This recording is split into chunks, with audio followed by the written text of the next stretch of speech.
What's up, you guys? Jason here with Good Lift Training Systems, and today's rant is on a topic that is overly popularized, and that is, how do I grow bigger glutes, better legs, and more shapely hips? So I'm going to give us a couple little key pointers on some things that I've worked with in the past that has yielded some great results with a lot of my clients with those specific goals, which is almost everyone. So here we go.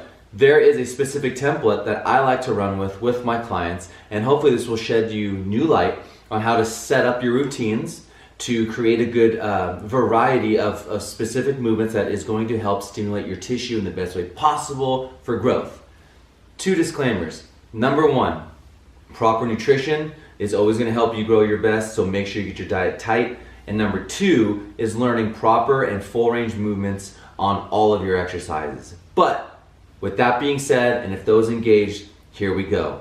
Number 1 on the list that you want to make sure and implement in any really good building routine is hammering down your big bilateral compound movements. And that means 2 feet on the ground working at the same time.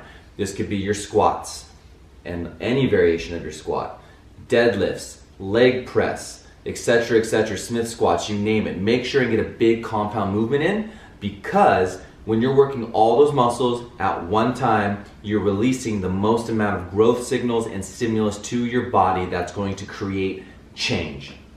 Number 2, make sure and take time and work on your single leg strength.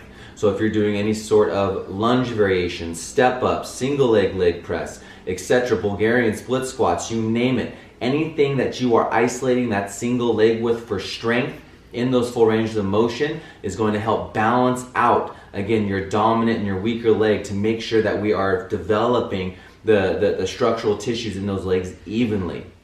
Number 3, stability exercises. Challenge yourself with movements that's going to create stability in your ankle, knee, and hip. That's going to help all those small intrinsic muscles fire that much better to allow that tissue to be stimulated.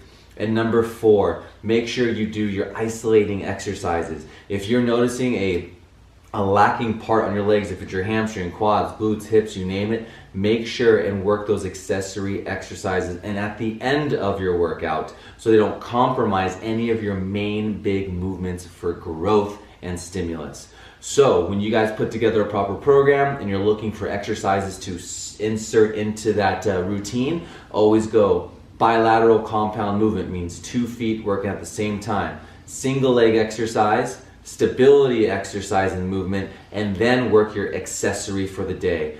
And if you can implement those and fit those in your legs routine, you're going to set yourself up for the most amount of progression in your body and stimulus as possible. And of course, disclaimer aside, you're eating properly to give yourself the nutrients to allow your tissues to grow and to actually produce an outcome. And number 2, making sure your form is very adequate. So make sure you look for the best resources possible to make sure you're doing all of your movements properly.